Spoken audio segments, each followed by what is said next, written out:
আচ্ছা, আমাদের শুরু হচ্ছে ফাইদা হামালুহু এখান থেকে, ঠিক আছে। এর আগে একটা ওই আপনারা প্রশ্ন করেছেন, এটা আমি তারপরে একটু দেখেছি, এর আগে আমার চোখে পড়ে নাই যে ওই প্রথম তকবীরের পরে ইয়াহমাদুল্লাহ এখানের মধ্যে সূরা ফাতিহা পাঠ করা যাবে কিনা। আমি খোঁজাখুঁজির পর দেখতেছি সূরা ফাতিহা পাঠ করার একটা বিধান আছে। যদি ওখানে লেখা আছে, আমরা আসবা ওয়ান্নাদায়ের মধ্যে এটা পেয়েছি। কোথায়? আল আসবা ওয়ান্নাদায়ের ওই কিতাবের মধ্যে লেখা আছে, এটাতেও আছে। তারপর উমদাতুর রিআয়া আলা শারহিল বেকায়া, আলা শারহি শারহিল বেকায়া, ঠিক আছে। আব্দুল হাই আকনবী রহমতুল্লাহ উনি উল্লেখ করতেছেন যে কেউ যদি জানাজা নামাজের মধ্যে প্রথম তাকবীরের পরে সূরা ফাতিহা পাঠ করে, কি পাঠ করে? এটা যদি সানার নিয়তে হয়, কিসের নিয়তে? সির্ফ সানা, আল্লাহর প্রশংসার নিয়ত হয়, তখন সূরা ফাতিহা পাঠ করাটা জায়েজ। আর নয়তো যদি নামাজের মতো করে সূরা ফাতিহাটা পাঠ করে ফেলে বা নামাজের মধ্যে বিধান মনে করে, তখন সেটা আদায় হবে না। বিষয়টা বুঝেছে? তো এই জন্য ওলামায়ে মুতাআখিরিন বলতেছেন, আমরা তো বুঝবে না যে কোনটা সানার নিয়তে পাঠ করতে হবে, কোনটা সাধারণভাবে পাঠ করতে হবে। এই জন্য মুতলাকভাবে কি বলছে, নামাজের মধ্যে যে সানা পাঠ করা হয় এখানেও কি পাঠ করো, একই সানা পাঠ করো। কিন্তু সূরা ফাতিহা যদি কেউ সানার নিয়তে পাঠ করে, সেটা আদায় হয়ে যাবে। বিষয়টা বুঝে গেছে? এটাই। এরপর দেখেন আমাদের মূল পড়া থেকে ফাইদা হামালুহু, এখান থেকে না, দেখেন ফাইদা হামালুহু বলতেছে যখন তারা হামালু, তারা যখন কি করবে? বহন করবে।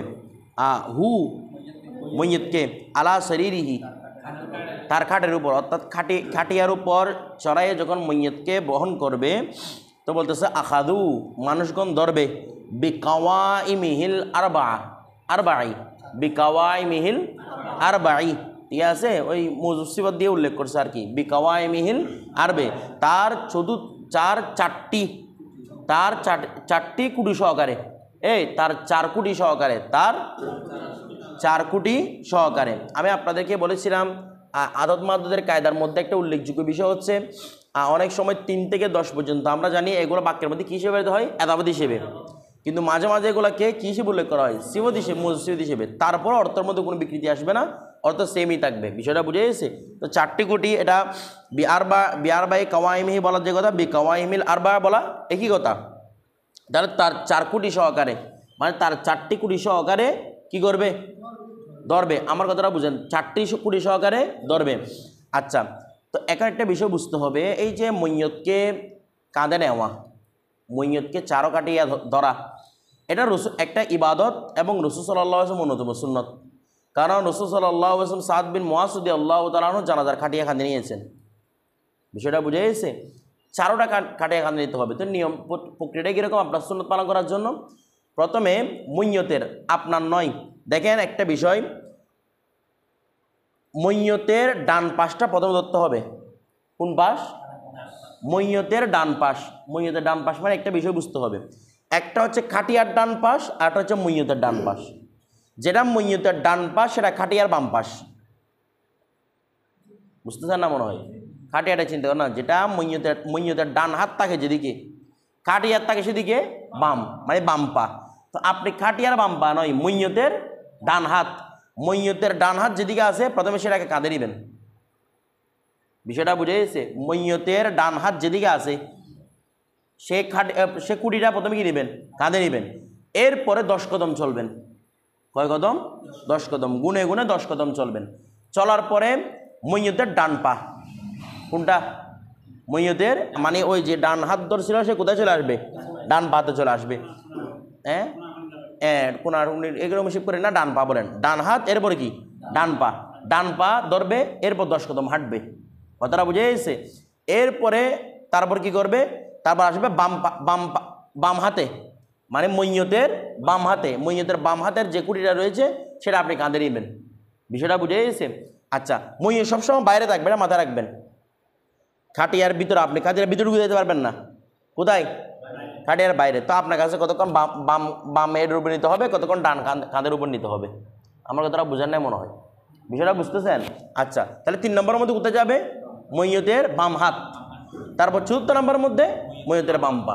এভাবে 10 কদম করে 40 কদম পর্যন্ত চলবে। কথাটা বুঝে গেছে? রাসূল সাল্লাল্লাহু আলাইহি ওয়াসাল্লাম এভাবে, মানে যারা এরকম করে নে তাদের জন্য ইয়াগফিরুল্লাহ হাতামান বলেছেন এগুলোকে, হাতামান, অর্থাৎ এগুলোকে একদম চিরস্থায়ী ক্ষমা ঘোষণা করা হবে যারা এরকম 4টা কাওয়ায়েম কাঁধে নেবে এদেরকে অনেক বড় সুসংবাদ দিয়েছেন। কথাটা বুঝিয়েছে রসুল পাক সাল্লাল্লাহু আলাইহি ওয়াসাল্লাম এটা এভাবে করেছেন। তো সুন্নত হচ্ছে এটা প্রথমে কি নেওয়া, কি বলেছিলাম, প্রথমে মইয়তের, ভালো করে বুঝবেন, শরীর কাটিয়ান নয়, মইয়তের ডান হাত ডান পা, বাম হাত বাম পা, বিষয়টা বুঝে গেছে? এটা হচ্ছে নিয়ম। তো এরকম মূলত এই সুন্নতটা পালন হবে কিন্তু একজনের এই বাস্তব সুন্নতটা পালন হবে কি কয়জনের? বাকি তিনজন, যারা তিনজন থাকবে না বাকি এই তিনজন চারোটা কাটিয়া ধরবে, তিনজন স্থান পরিবর্তন করবে। কিছু বুঝেন নাই? তিনজন কি করবে? প্রথমে কি বলেছে? প্রথমে বলেছে ডান হাত, তো ডান হাত থাকতে পারবে কয়জন?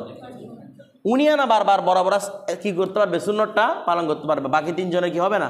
বরাবর সুন্নতটা পালন হবে না। তো বাকি চারজন আমরা চারোটা ধরবে আর কি, বিষয়টা বুঝে গেছে? মূল সুন্নতটা পালন হবে একজনের, বাকি চারজন চারোটা কাটি কি করবে? স্থানান্তর করবে, বিষয়টা বুঝে গেছে? এটা হচ্ছে না, উলট পালট কোনো সমস্যা। সুন্নত পালন করবে কজনে? একজনে। এরপরে না না, কোন কেউ ধরা এরকম নির্দিষ্ট নাই, যারাই ধরবে তাদের জন্য আল্লাহ সাধারণ ক্ষমা ঘোষণা করেছেন, বিষয়টা বুঝে গেছে? এগুলো কোনো কথা না, নাতি ধরবে ছেলে ধরবে এগুলো কবরের মধ্যে সামনে বলবে, এগুলা কবরের মধ্যে। ধরার মধ্যে কারো কি নেই, নির্ধারিত কোনো বিধান নেই, যে কেউ এটা ধরতে পারবে। এর মধ্যে ধরার মধ্যে সব বেশি। এটা এমন ধরার নিয়ম হচ্ছে শুধু হাতে। কোথায়? হাতে। যেহেতু এখন হাতে না দিয়ে মানে হাতে ধরাটা কষ্টকর হয়েছে, এই জন্য কোথায় নেওয়া হয়? কাঁধে নেওয়া হয়, বিষয়টা বুঝে গেছে? কিন্তু অনেক কিতাবের মধ্যে কাঁধে নেওয়াকে নিষেধ করা হয়েছে, কিন্তু এখন মানুষেরা পারতেছে না, কষ্টকর হয়ে যাচ্ছে, জন্য কোথায় নেই মানে হাতের পরে কাঁধে নেই, এরকম তারপরে এরকম হাত লাগায় রাখে, মানে মূলত বুঝাই দেয় আমি হাতেই নিছি, বিষয়টা বুঝে গেছে? তারপর দেখেন ওয়াম শুনা বিহি, ওয়াম শুনা তারা হাঁটবে, মানে মানুষগণ হাঁটবে, বিহি মানে বিশরীরিহি, মইয়তের শরীর নিয়ে, মইয়তের খাটিয়া নিয়ে হাঁটবে, মুসরিঈনা দ্রুত গতিতে, মুসরিঈনা কি গতিতে? দ্রুত গতিতে, দুনাল খবব তবে হেলে দুলে নয়,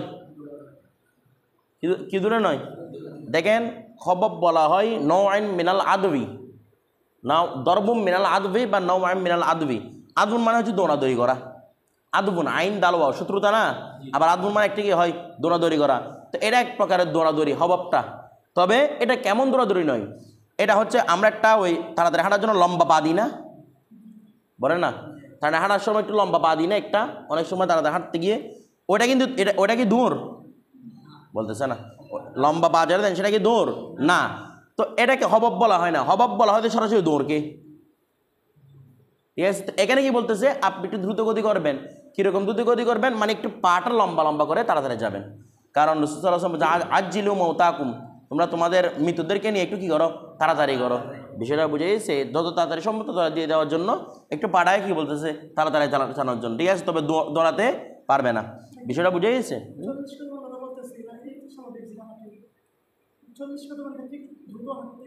সবগুলো দ্রুত হাঁটা, ওইটা আস্তে আস্তে করে গণনা করার জন্য আর কি। যেটা 40 কদম, উনি বলতেন 40 কদম, মানে আস্তে আস্তে হাঁটে, আস্তে আস্তে না, শুরু থেকে দ্রুত গতিতে। কিন্তু বিষয়টা হচ্ছে 40 কদম আস্তে আস্তে কেন হাঁটে? গুনতে সমস্যা হয়, যেন চারজনের বরাবর গুণাটা ঠিক থাকে, এই জন্যই মূলত এভাবে হাঁটা হয়, কথাটা বুঝে গেছে? আর না হলে এখানে কোনো আস্তে আস্তে হাঁটার কোনো বিধান নেই। এরপর দেখেন তাহলে এখানে বলতেছে মইয়তের সাথে কীভাবে হাঁটবে? দ্রুত গতিতে।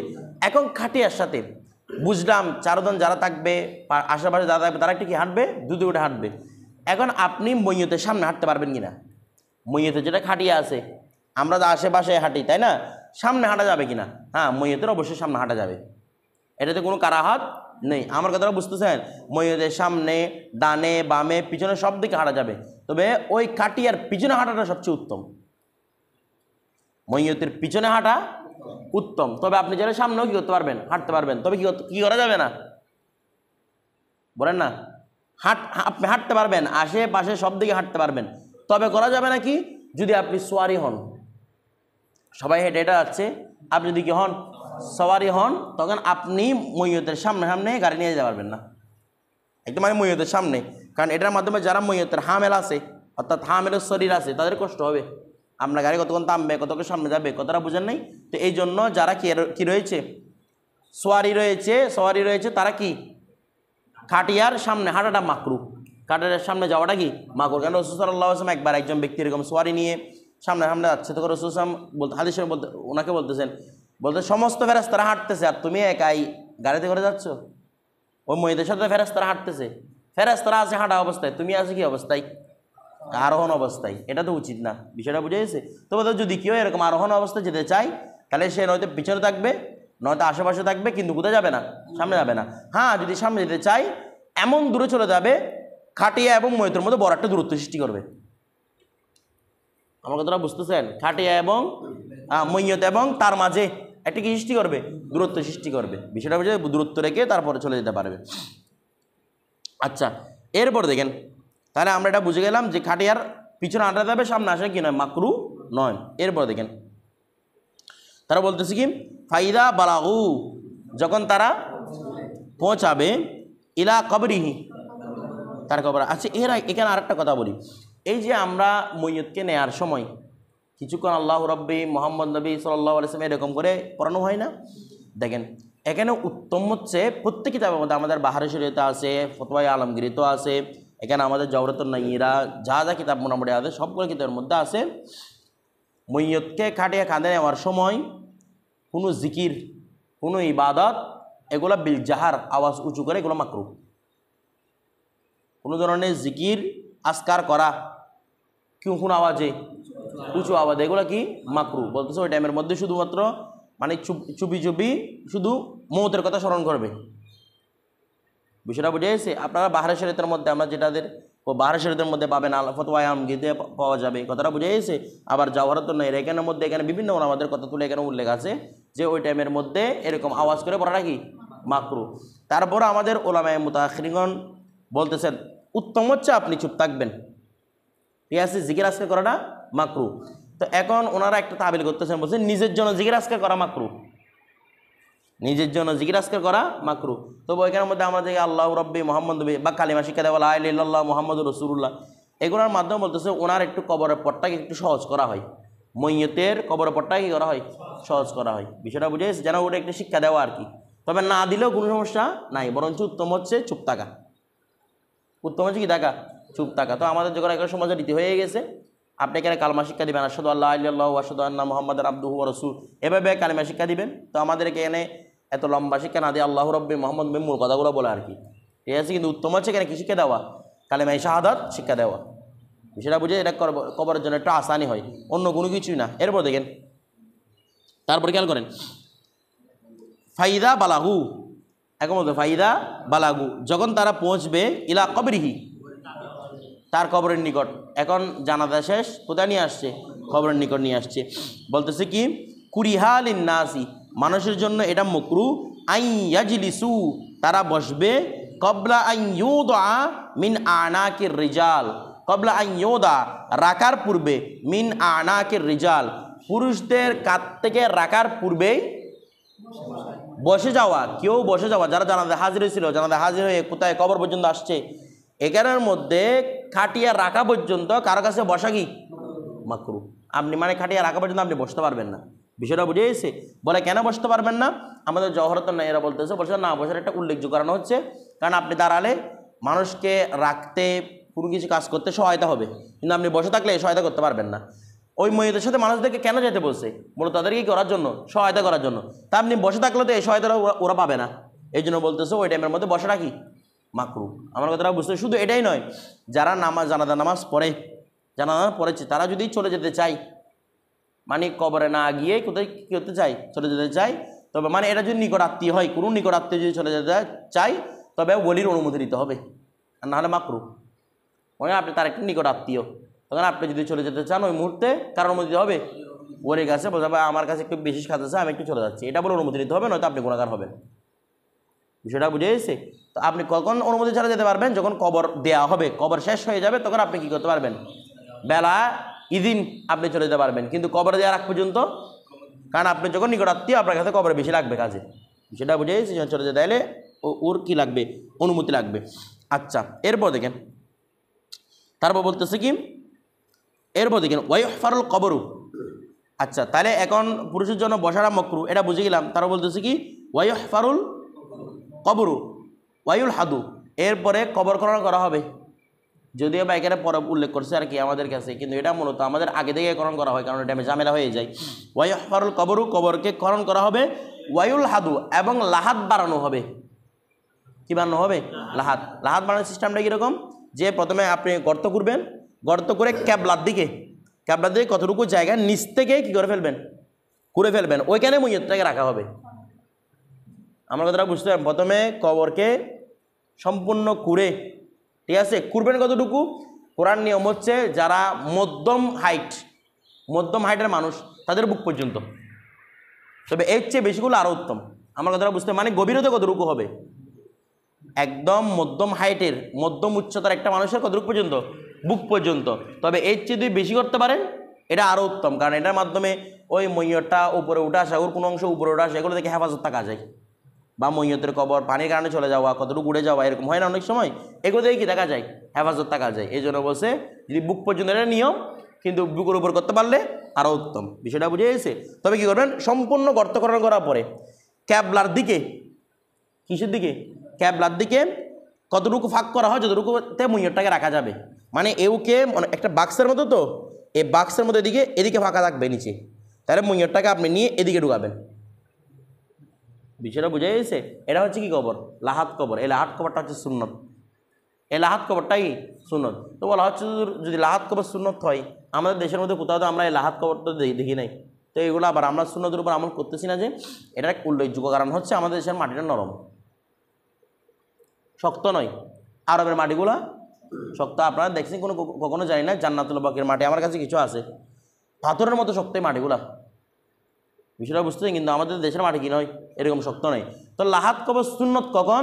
যখন মাটি দোষে ভরার সম্ভাবনা না থাকে। যদি মাটি দোষে ভরার সম্ভাবনা থাকে তখন শক উত্তম। শক মানে আমরা যেটা করি সেটা, মানে একটা বাক্স করে মাঝখানে একটা নলির মতো করা হয়, যেটার মধ্যে মইয়তটাকে রাখা হয়, আশেপাশে কি থাকে? কবর থাকে। ওই দুইটা এই পিলারের মতো হয়ে যায়, ওগুলোর উপর বাঁশ দেওয়া হয়। বিষয়টা বুঝে গেছে? এটা আমাদের এখানে কেন করা হয়? মাটি নরম বিদায়। বিষয়টা বুঝে গেছে? হ্যাঁ, কোনো জায়গার মধ্যে মাটি শক্ত থাকে, দশে ভরার সম্ভাবনা না থাকে, ওই টাইমের মধ্যে লাহাত কবরটা সুন্নত। বিষয়টা বুঝে? আর না হলে কি উত্তম? শক উত্তম। ঠিক আছে, শক বা শিখ দুইটাই বলার এটাকে।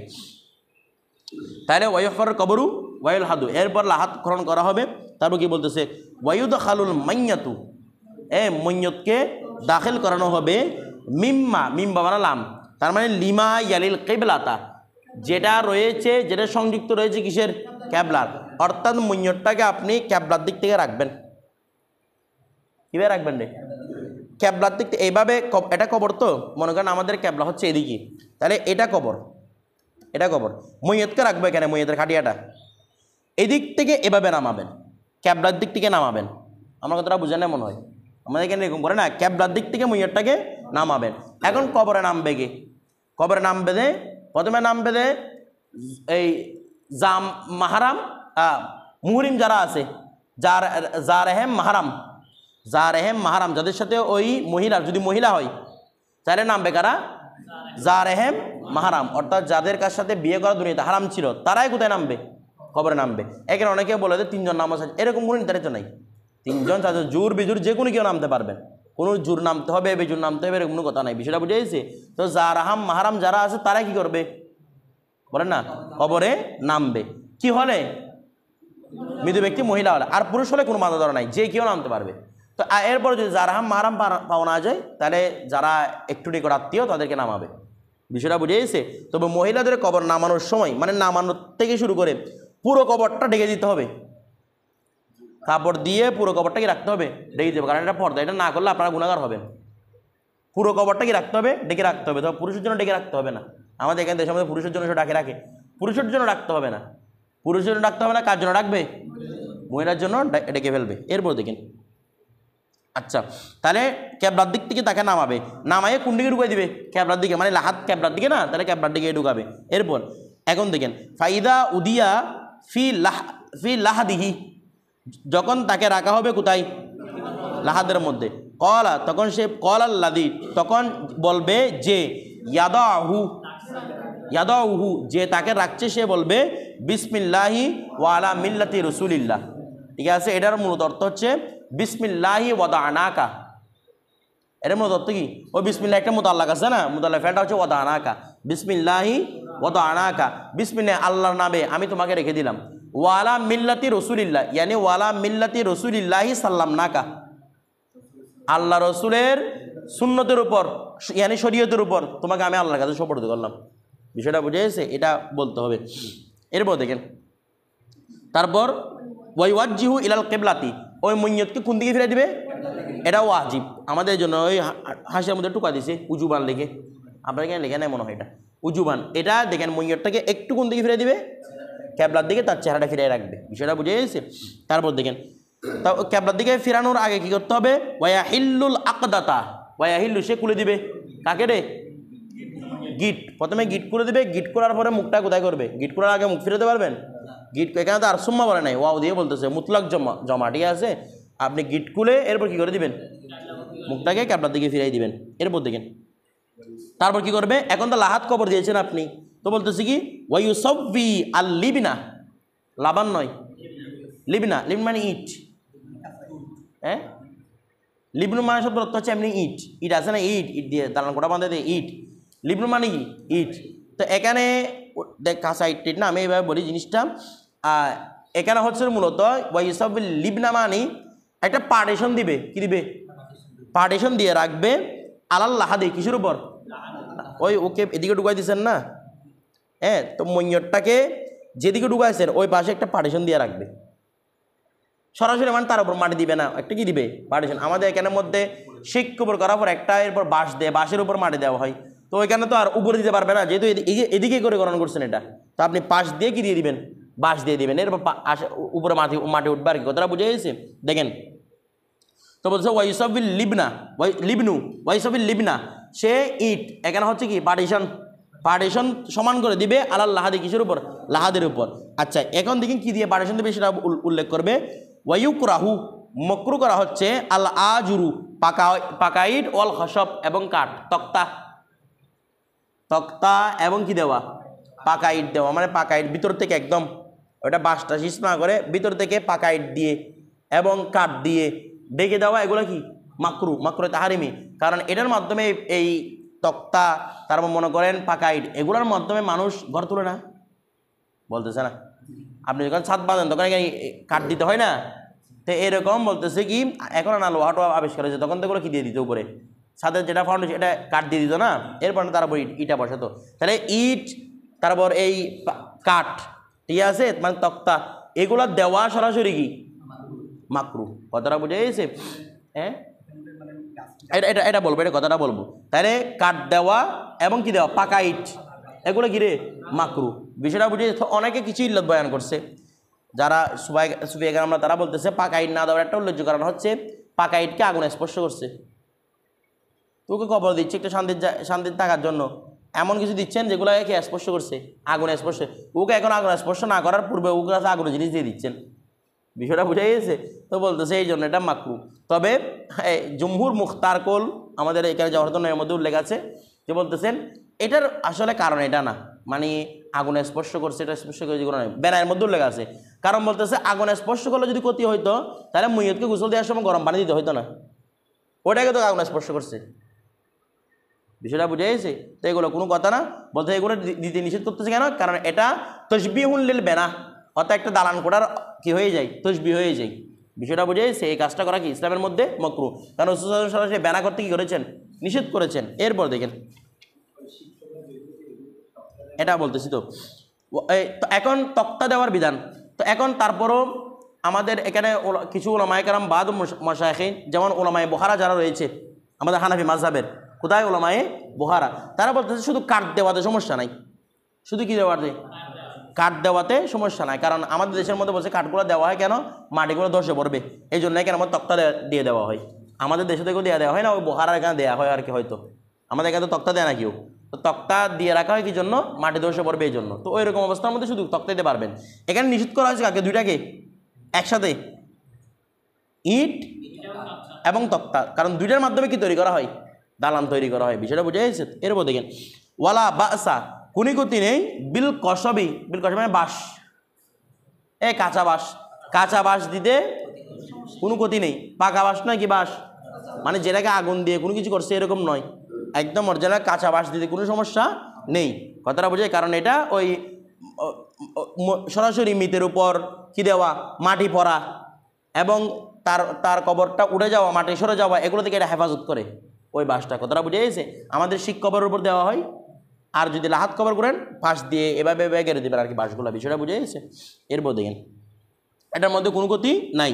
আচ্ছা, সুম্মা এরপরে বাঁশ দেওয়ার পরে ইউহালু তুরাবু আলাইহি, তার উপর মাটি ঢেলে দেওয়া হবে। বিষয়টা ইউহাবু মানে ইউলকা, অতঃপর ঢেলে দেওয়া হবে তারপর কি মাটি।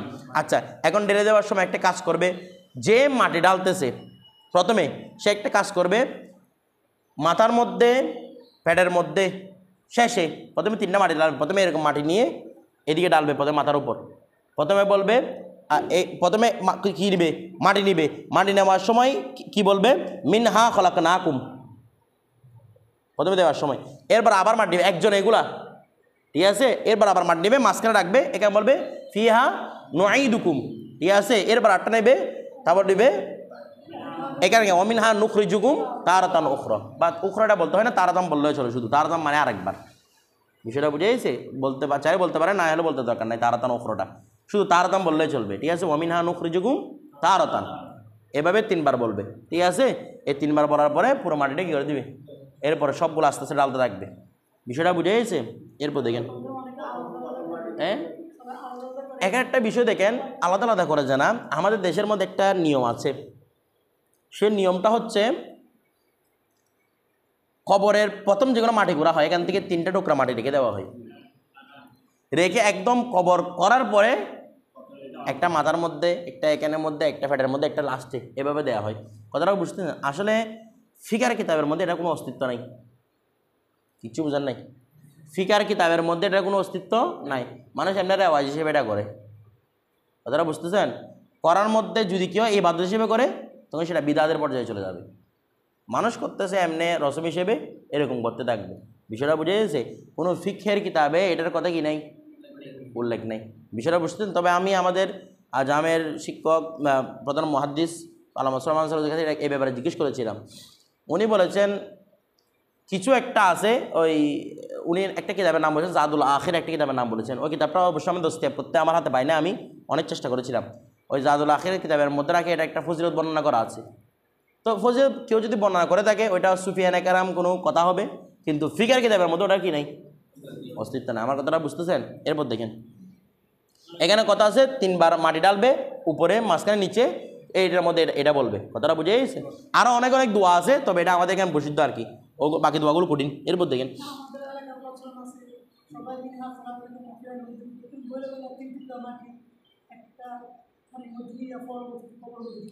এটা এমনি হাড়ির মধ্যে না, জিনিসটা নিয়ম হচ্ছে দেখি 1 টুকরা মাটি নেওয়া, বড় এরকম 1 টুকরা মাটি নেওয়া। আমাদের এখানে ওই যেহেতু বড় টুকরা মাটি দেওয়া হয় না, একটা বলের মধ্যে প্রথম মাটিটা নিয়ে এটা প্রথমে দে, ঠিক আছে। এটাও পারবেন আপনি, কারণ এমনি কিতাবের মধ্যে বলা আছে কি নেওয়া, একটা বড় টুকরা নেওয়া মাটির। বিষয়টা বুঝে গেছে? ওইটা জিনিসটা পারেন, এখানে আমাদের কোনো কারাহাত নেই।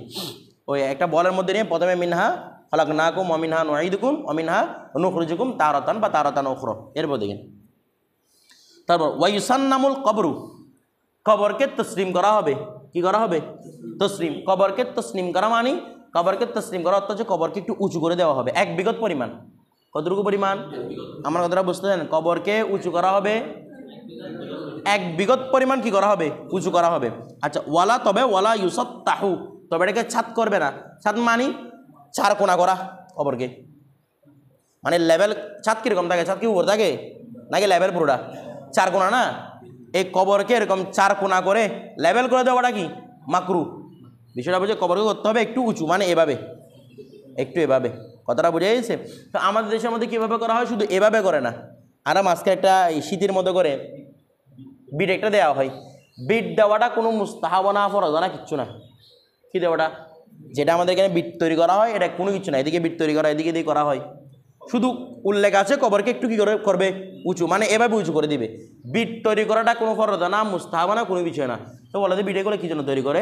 তৈরি করতো যে, কারণ আগের যুগের মধ্যে ওই পানি পড়লে একটু উঁচু করে দেয় না, কবরকে উঁচু করে দেয় কেন? কারণ পানি পড়লে ঝরে পড়ার জন্য। তো এটা টিনের চালের মতো করে দেয়, মানে পানি পড়লে যেন পাশ দিয়ে পড়ে যায়। বিষয়টা বুঝতেছেন? তো ওখান থেকে একটা কি হয়ে গেছে, এটা রসম হয়ে গেছে, একটা বিট দিতে হবে। বিষয়টা বুঝে? মূলত দিছে কি জন্য? পানি পড়লে যেন পাশে দিয়ে পড়ে যায়, ওখানে জমে না থাকে। বিষয়টা বুঝে সেই জন্য বিটেটা দিয়ে দেওয়া হয় আর কি। আচ্ছা, এরপর দেখেন তার বলতেছে ওমান আচ্ছা, আরেকটা বিষয় খেয়াল করেন, কবরের উপর যেগুলো আমাদের মাজার শরীফের উপর কি করা হয়, দালান তোলা হয়, কবরের উপর দালান তোলা জায়েজ কিনা? হাদিস শরীফের মধ্যে একটা হাদিস শরীফ এখানে আমাদের এখানের মধ্যে উল্লেখ আছে মনে হয়, হাদিস শরীফটা আমি এখান থেকে সরাসরি পড়ি।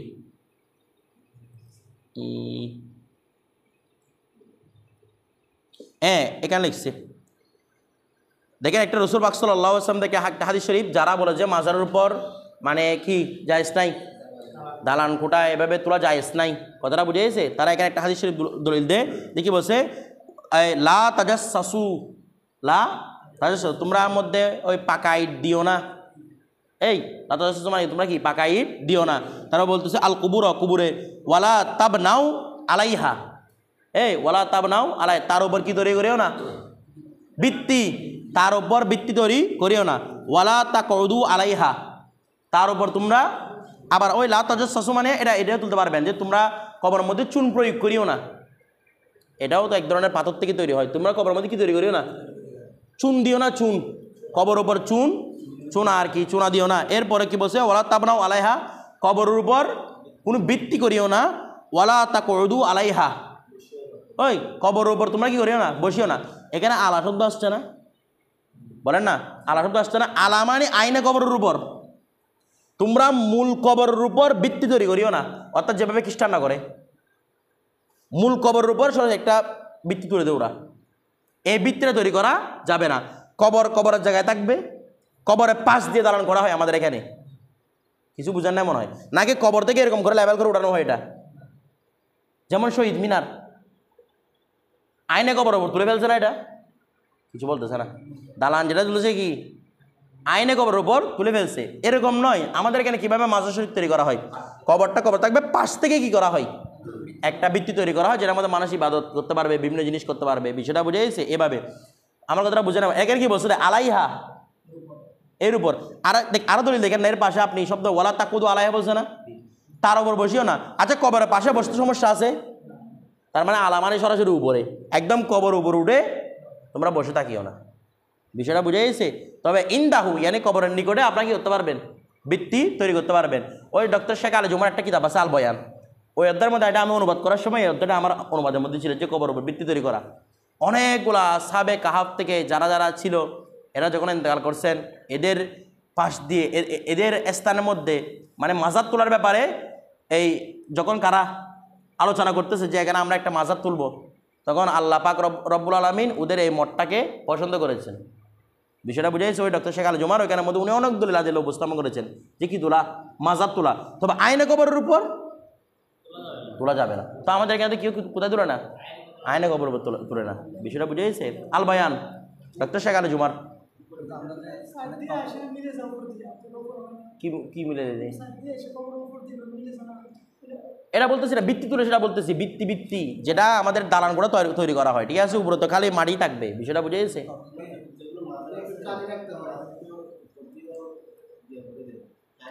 একটা বিষয় দেখেন, কবরের উপর থেকে টাইলস তোলাটা হচ্ছে মাকরুহ। আমার কথাটা বুঝতেছেন? বাইরের দেশে যেগুলা, এখানে আমাদের বাঙালিরা একটু এফরাত করে ফেলে, বাইরের দেশে যেগুলো কবর আছে দেখিয়েন মাঝখানেরটা খালি মাটি, যেমন আমাদের প্রিন্সিপাল যারা আব্দুল কাদের কবরটা মাঝখানে কি খালি না, এটাই হচ্ছে নিয়ম। পাশ দিয়ে কি উঠছে, দালান উঠছে, কথাটা বুঝে গেছে? এখন অনেকে করে পুরোটাকেই পাথর দিয়ে জমা ফেলে, এই কাজটা কিন্তু মাকরুহ, বিষয়টা বুঝে গেছে? আইনে কবরের উপর কিছু তোলা, বলেন না, আইনে কবরের উপর কোনো বিল্ডিং তোলা যাবে না, কোনো দালান তোলা যাবে না। এরপর দেখেন এটা রাসূল সাল্লাল্লাহু আলাইহি ওয়াসাল্লাম থেকে সাবিত আছে, এটা এখানে উল্লেখ করে নাই। কবরকে তসলিম করার পরে যে কি করা, একটা খেজুর ডালপালা দিয়ে দেওয়া, ঠিক আছে? অন্যান্য ফিকের কিতাবের মধ্যে এগুলো উল্লেখ আছে, এটা রাসূল সাল্লাল্লাহু আলাইহি ওয়াসাল্লাম থেকে সাবিত। এটার মাধ্যমে ওই মৃতের কি হয়, আযাব হালকা হয়। তার ফুল দিয়ে দেওয়া, ফুলগুলো আল্লাহ জিকির করে, কিছু বুঝার নাই, ফুলগুলো কি করে, দুনিয়ার প্রত্যেকটা সৃষ্টি আল্লাহ কি করে, জিকির করে। তো ফুল, কাঁচা ফুল ছিঁড়ে দিলে এগুলোর মাধ্যমে কি করে, আল্লাহ জিকির। তো আমাদের এখানে কাঁচা ফুল না ছিঁড়ে কি করে, ওই সরিষা গুঁড়া, কি গুঁড়া বলে এগুলাকে, এগুলো কিসের বিসি বলে, সরিষা বিসি বলে মনে হয় এগুলাকে, ফেলু বিসি না কি বিসি, এগুলো এখানে ছিঁড়ে দেওয়া হয়। এগুলোর মাধ্যমে ছোটো ছোটো গাছ উঠে এখানে।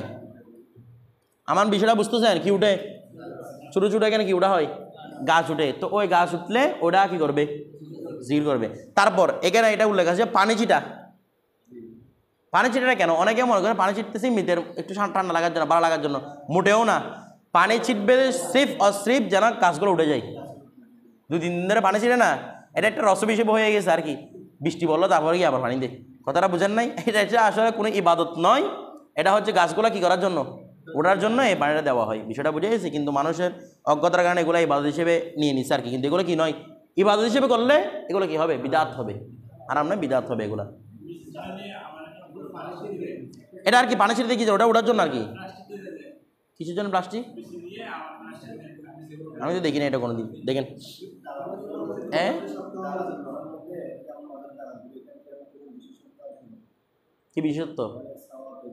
হ্যাঁ অবশ্যই, এটার মধ্যে উল্লেখ করছে তো যে এটা বিশেষত্ব কেন করা হয়, যারা মানুষগণ কোনো এখানে বসে ইবাদত করতে পারে এবং ওই ওলির মাদারটাকে সম্মান করে। যখন এটার মধ্যে বড় একটা দালান দেখতেছে তখন ওটার মধ্যে মাঝে কি আসতেছে, সম্মান। যেমন আগে মসজিদটা কেমন ছিল, এখন মসজিদটা কেমন দালানের মাধ্যমে আসছে না কেন? যেন ওই জিনিস ওই জায়গাটাকে মানুষ কী করে, সম্মান করে। তো এখানে দালান করা হয় মূলত জায়গাটাকে একটু নিরাপদ রাখার জন্য, সম্মান করে রাখার জন্য। বিষয়টা বুঝে গেছে? কারণ যদি ওই জায়গাটাকে নিরাপত্তা করে না রাখা হয়, ও চেকের একটা বিষয় আছে, এটা আমি উল্লেখ করি নাই, একসাথে উল্লেখ করে দিই। যদি কারো কবর খনন করা হয়, সেখানে যদি তার হাড্ডি পাওয়া যায় অথবা সরাসরি মুইয়রটাকে পাওয়া যায়, অন্য মানে এখানে অনেকগুলো কবর আছে না, এখানে অনেক দিন হয়ে গেছে করছেন, হাড্ডি এরকম পাওয়া যায় না, হাড্ডি পাওয়া গেছে, খুদ মুইয়রটাকে পাওয়া গেছে, আল্লাহর বলি ছিল, নেককা ছিল, তখন কি করবে? তো একটা রেওয়ায়েত হচ্ছে যদি হাড্ডি পাওয়া যায়, কোনো হাড্ডি পাওয়া যায়, তাহলে হাড্ডিটাকে এখানে বরাবর দাফন করে দিবে, আর একটা জায়গায় কবর করবে, ওটা জায়গায় ওটাকে রেখে দিবে। আর একটা রেওয়ায়েত হচ্ছে যদি হাড্ডি পাওয়া যায় তাহলে কোনো দরকার নাই, ওখানে কবর গ্রহণ করে ফেলবে, মুইয়রটাকে ওখানে দাফন করবে, হাড্ডিগুলো মইয়তের সাথে দিয়ে দিবে, ওই মইয়তের সাথে আরব ব্যক্তির হাড্ডিগুলো কি দিয়ে দিবে। ঠিক আছে, এটাই আমাদের দেশের মধ্যে করা হয়, এটাই প্রচলিত আছে। দুইটা রেওয়ায়েতের মধ্যে দ্বিতীয় রেওয়ায়েতের উপর আমল করে। বিষয়টা বুঝে গেছে? তো এখন বলি কবরটাকে সংরক্ষণ কেন করতে হয়? কারণ বেশি গুমান জন্নে গালেব যে ওই বলি যারা আছে, আল্লাহর বন্ধু যারা আছে, তাদের কবরের মধ্যে তাদের লাশটা কি পৌঁছে না, তাদের তার লাশটা পৌঁছে না। তো আপনি যে কবর খনন করা হয় তাদেরকে দেখে যাবেন যে কোনো অবস্থার মধ্যে, তারা কোন অবস্থার মধ্যে আছে, বা কবর খনন করার সময় তাদের আঘাত লাগতে পারে। বিষয়টা বুঝেন নাই মনে হয়? তো ওই কারণে কি বলা হয়, ওই স্থানকে একটু সংরক্ষণ করো। তো সংরক্ষণ করার জন্য মূলত কি তোলা হয়, দালানটা তোলা হয়। বিষয়টা বুঝেছেন? হয়তো দালান তোলার মধ্যে ওই মৃত ব্যক্তির জন্য কোনো সোয়াব নেই, ওখানে বসে যদি কেউ ইবাদত করে তখন এটার মাধ্যমে সোয়াব আসবে। বিষয়টা বুঝে গেছে? ও ডক্টর শেখ আল জুমার ওই আল বায়ান কিতাবটার অধ্যায়টা দেখবেন, এই কবর উপর দালান করাটা। বিষয়টা বুঝে গেছে? আল বিনা ও আলাল কবরে, এখানে একটা অধ্যায় আছে, সুন্দর করে একদম লম্বা দলিল না, এখানে এত সুন্দর যুক্তি দিয়ে বুঝাইছে ওই কিতাবটার মধ্যে, আপনি পড়লে বুঝতে পারবেন ওটা মানে প্রেমে পড়ে যাবে কিতাবটার, এরকম একটা কিতাব আল বায়ান কিতাবটা। তারপর দেখেন হ্যাঁ, দেখেন একটা কবরে এমনি মুতলকভাবে একাধিক লাশ রাখাটা মাকরু, কিন্তু যদি জায়গার সংকীর্ণতা থাকে, একসাথে বিশাল মানুষ মরতেছে, যেমন গণকবর যেগুলোকে বলা হয় আর কি, যেমন লকডাউনের সময় কোথায় মানুষ কবর দিয়ে বুঝতে পারতেছে না, একটার পর যখন করোনা আসছিল ওই অবস্থার মধ্যে একটা কবরের মধ্যে একাধিক দাফন করা যায়। বিষয়টা বুঝে গেছে? এরপর দেখেন জি অবশ্যই, এটা তো আমরা গতকালকে বলছিলাম যে একজনে বাড়ায় একজন রাখবে,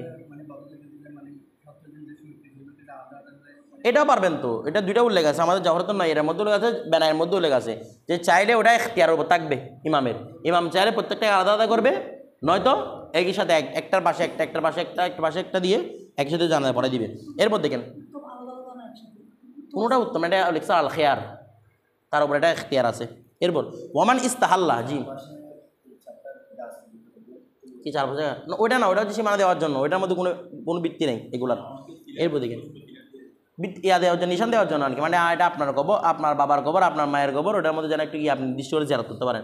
কারণ এস্তারের তো একটা ভূমিকা আছে, আমি এখান থেকে তো আমার বাবার কবরে, আমার মায়ের কবরে, আমার দাদার কবরে তো কী করতে পারবো, জিয়ারত করতে পারবো, কিন্তু ওই স্থানে গেলে স্থানে একটা আলাদা বরকত আছে না, ওই বরকতটা অর্জন করার জন্য মূলত পিলারগুলো দেওয়া হয়। বিষয়টা বুঝে গেছে? এরপর দেখি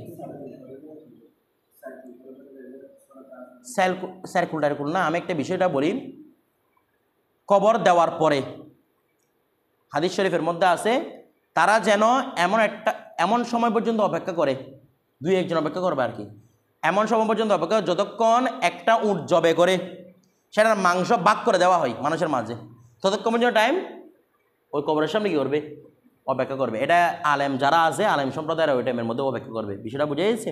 তো ওই টাইমের মধ্যে পরে সূরা ইয়াসিন পাঠ করবে এবং সূরা বাকারা আদ্যবান্ত পাঠ করার কথা আছে।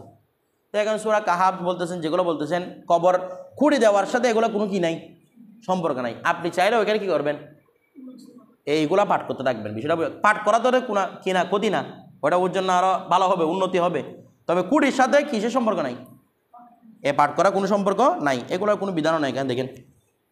এরপরে ওমান ইস্তাহাল্লা বাদাল বিলাদাতি, ওমান ইস্তাহাল্লা, যে কি করেছে রে, চিৎকার করেছে বা কান্না করেছে, বাদাল বিলাদাতি, যে বাচ্চা জন্মের পরে কি করেছে, কান্না করেছে, সুম্মিয়া, তার নামকরণ করা হবে।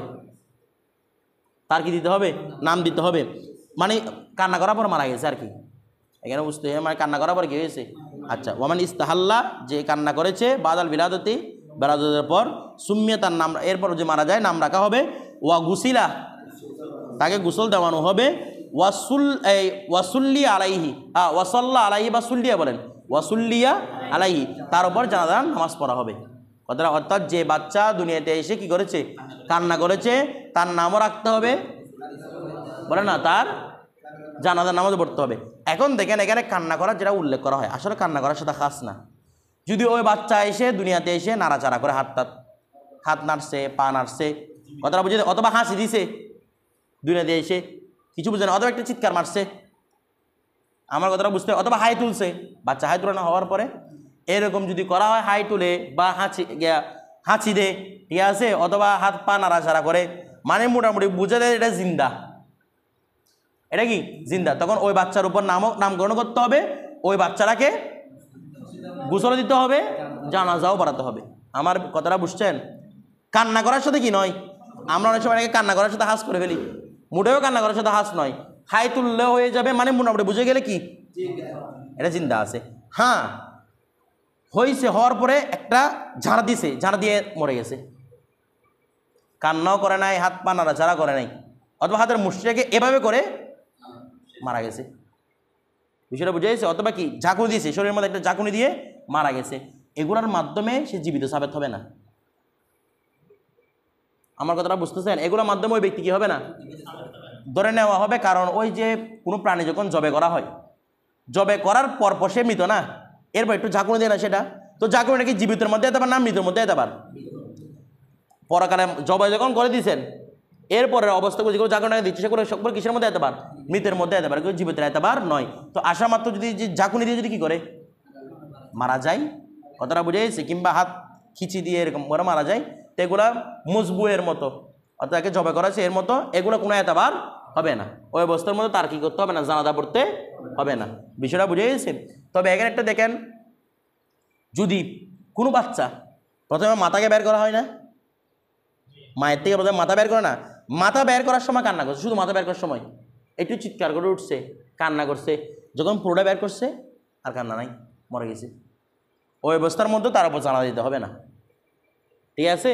তো এটার জন্য আমাদের ওলামায়ে মুতাআখিরিন কি উল্লেখ করতেছেন, বলে জানা দিবেন কখন, যখন আকসারুল বদন বের হওয়ার সময় জীবিত থাকে, কান্না করার সময় যদি কি বের হয়ে যায়, আকসারুল বদন, শরীরের অধিকাংশ অঙ্গ বের হয়ে যায়, তখন তার উপর কি দিতে হবে, জানা দিতে হবে, নয়তো কিনা তার উপর জানাজা নাই।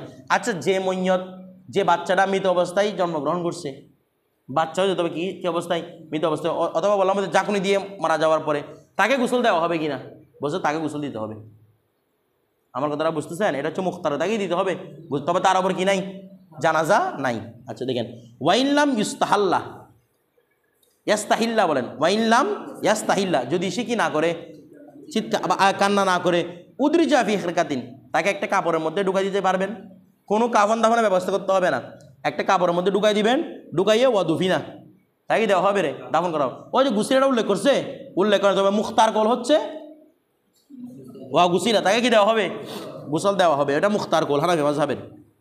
ওয়ালাম মিসাম্মা আলাইহি, ওয়ালাম মিসাল্লা আলাইহি, তার উপর কি করা হবে না, জানাজা পড়া হবে না। বিষয়টা বুঝে গেছে?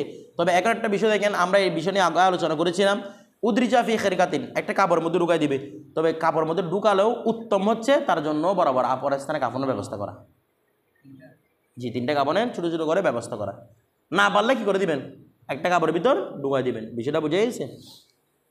এরপর দেখেন ওয়াদুফিনা, আচ্ছা, এরপর বাবুর সই শুরু হচ্ছে, আর কোথায় আমাদের